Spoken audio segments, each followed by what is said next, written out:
هنا بقى الشنطة بتاعتها.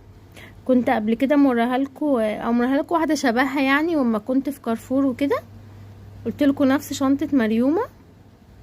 هي بتتفتح كده عاملة زي اكنها كتاب، هي ما بينها مغناطيس بتمسك الحاجة عشان تثبت الصورة بتاعتها يعني، ما تبقاش كل شوية تتحرك.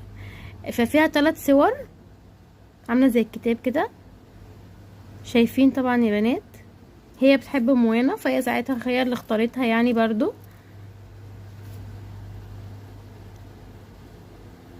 وهي صراحة كانت جميلة يعني، ساعتها انا لما جبتها كنت حاساها جديدة يعني. فيها بقى كام سوستة، عدوا بقى معايا، ادي 1 2 3 4، 4 سوست. هي بقى بشكلها كده من جوه